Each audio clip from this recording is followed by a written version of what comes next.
Finally, Enrique will be joining Olympic Lyon on a loan deal. It's a very good one for the young man. May God help him for that place. God go help him. God go help him. I dey feel for the young man. No. I dey feel for the Why? talent. I dey feel for him. But why? You know, so now one boy will say when you mention Pamariza, you will mention the name Enrique because it was the goal machine. I think he was over ambitious. There's nothing wrong in being ambitious, but over ambitious, that is the problem. Yes, we all know that you have a talent, you are good, and then you came to a big club like Real Madrid. Even Esteban away come Chelsea, the reason why Chelsea they use him, the way they use him now because of saying Neto never really give us what we need. Even Madueke where we say to say Madueke they play or perform really well, Chelsea for no say Madueke, and we'll be using more of Madueke and Neto. Esteban will just be coming in once in a while. These are players that are young, that needs developments before you put them out there for a big club. Normally, forget this way Chelsea they do now. The Chelsea that we know, before a young player will be fielded, trust go down there on you. When we bought Kevin De Bruyne, when we gave him a chance, it did not work for him. So Chelsea had to sell him. So in the case of Enrique, I think he was over ambitious. He had a chance, and I think you have gone to a better club than Lyon if he had taken the opportunity and say, look, I want to go on loan. I want to play frequently. Let me go somewhere that I can use and improve on myself as my age is going by. By the time I get to 20, I'm one of the most explosive strikers in world football. But right now, you can't put him out there because he prefers to sit in the bench of a big club. Putting on the jersey and smiling. Ingelok saying, "Go, just accept this Lyon deal." All right, let's talk about Garnacho. We have to talk about Garnacho. A whole lot of praises since our last two games. People have been happy with his performance. But looking at Garnacho, do you think Garnacho is a talented player or is just a normal player? Let me throw this question back to the fans, and because I have been throwing it since and nobody has answered me. If somebody can answer me, I'll be very, very happy. Or if you can answer me, since you've been at 12 First Day Studio, what does Garnacho excel at? What is that one thing that you can look at him and say, okay, this guy, now him get and pass every other player for Chelsea? What is that thing? Even when he was playing for Manchester United. There's one thing I observe. I think he has pace. Neto no get pace for Chelsea. Neto no get pace. Now pace with one chop. Okay, Neto get pace now. Why are we not comfortable? Or why are we not satisfied with his performances? You need to look at all of those things. I said it. Somebody was saying that I was hating on Garnacho. I'm not hating on Garnacho. As a matter of fact, I'm even happy that he's even at least performing. And I just hope it will continue like that. But when you ask me if Garnacho is actually talented, I will not say he's as talented as players like Cole, Palmer, or Esteval. I will not put it like that. Even Gittins, I don't think he's like talented like Gittins. Leave current performance. That's why I will ask you again. What does this player excel at so much? Okay, I mentioned pace. Okay, get pace. You give him bomb and carry on. Some of his decisions, he doesn't. I don't think he plays or he knows how to play football intelligently. Yes, if there's one thing I like about Garnacho is that he's a passionate player. He's a hungry player. Sometimes even in big games he performs. You've seen in the Man United. But apart from that, sometimes I think his final thought decisions are poor. And that's why a legend like Ruud Gullit, when they asked him if Garnacho has potential, he said he does not know. How can a football legend look at Garnacho and say he does not know if he has talent or not? That means something is fishy. He might really not have that talent. But I'm not here to say he doesn't have talent at all. But I don't think he's as much as talented as players like Esteval or Cole Palmer. But nevertheless, you can improve. Whether you get talent, you don't get talent. If you put your mind, say, okay, look at Aspilicueta, for example. So if you say between Ronaldo and Messi, who get talent? Messi normally now. So Ronaldo is not talented. Ronaldo is talented, but you ask me a question, who is more talented? Ronaldo has talent, definitely for him to be doing what he's doing. But we all know that most of the things Ronaldo is doing today or he has done is based off of what he worked for, how he harnessed it. But Messi, yes, I will not also say Messi does not work hard. He does work hard, but the talent is glaring. They see and they show. Mm-hmm. You wake up for morning like this. That is inbuilt. He's inbuilt without this boy. Even when he no train, tell us, say, oh, yeah, come and play one match for us.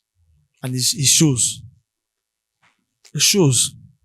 I think I don't know if I've answered your question correctly, but I still want people to still tell me. If Garnacho is talented. Yes. If what he really, really excels at. My own is if he's talented. Talented. He's really talented. All right.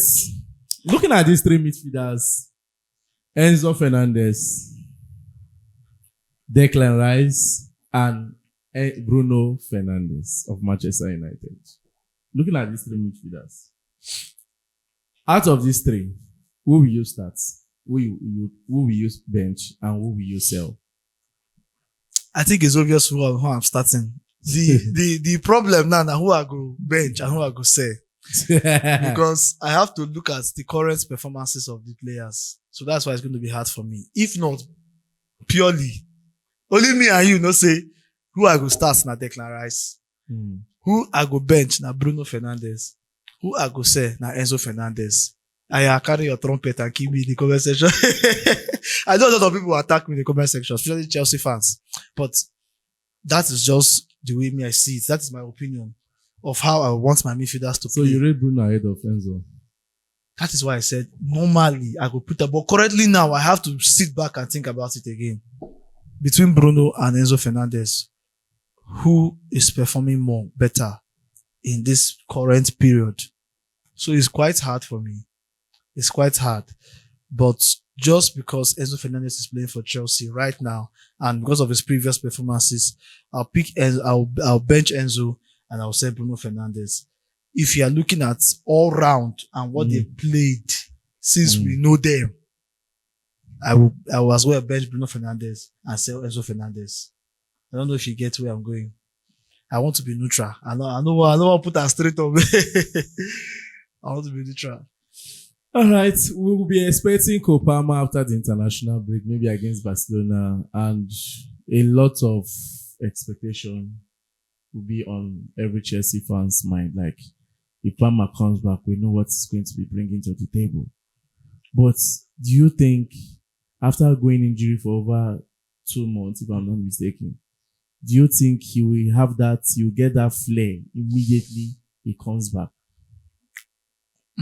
Thank you very much for that question. But well, first of all, I want people to understand that it's a good thing that a little bit of pressure has been lifted up from Palmer's shoulders. Because since he has not been around, we are playing games. We are winning games. So there's no particular person that you will point out in Chelsea and say, okay, now you they look up to. Ever since Palmer went for an injury. So him coming back, I don't think anything changes. Even it will make him, for me, I believe that he will perform more better because the pressure will be less on him. That is why in that game, I always say it, I'm campaigning now. Now campaigning while they campaign now. And they tell Maresca, start Esteval and start Kopama together. Go all out in that game.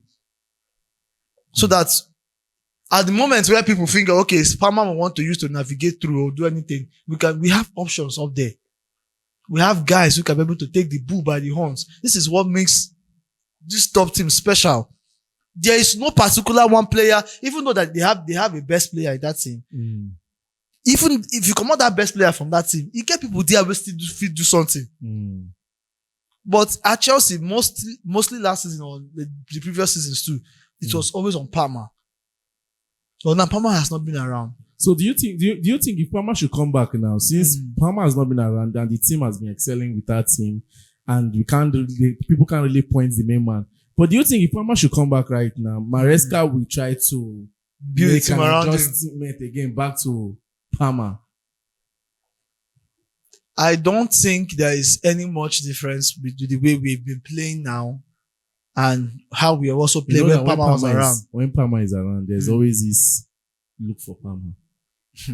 You just have to give the ball to Palmer. He knows what to do with the ball. That is why I said he dictates the game. If Joao Pedro that has been playing that position, if he was very, very, very creative and doing very well in that 10 position, the ball will still be given to him. The best player will always be given the ball. The best dictator will be given the ball. But my emphasis is that whether he's the one that has the most touches in the game, every other player that is there can contribute something. Why I like Palmer is that he has class. It's not just because he's in form.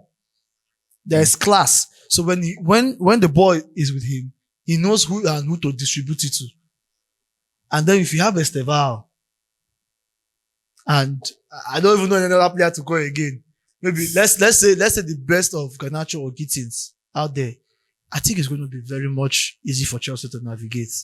I think it'll be easy.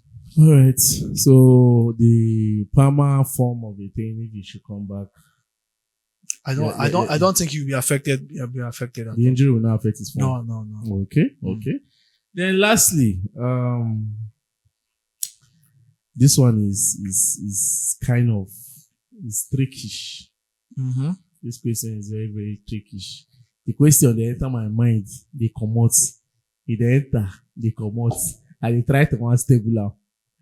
Looking at Liam Delap that we bought from Ipswich Town for about 30-something million pounds after saying that he has to play for a team, he wants to play for a team that qualified for the Champions League because Manchester United was also in that that race.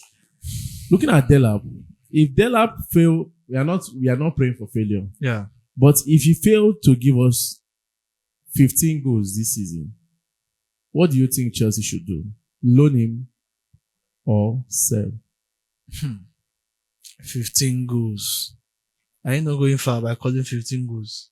Yeah, you people sick when people were bouncing on Jackson in the first season. Jackson. No. At least, the expectation on Jackson was a bit higher than Delap, to be honest with you.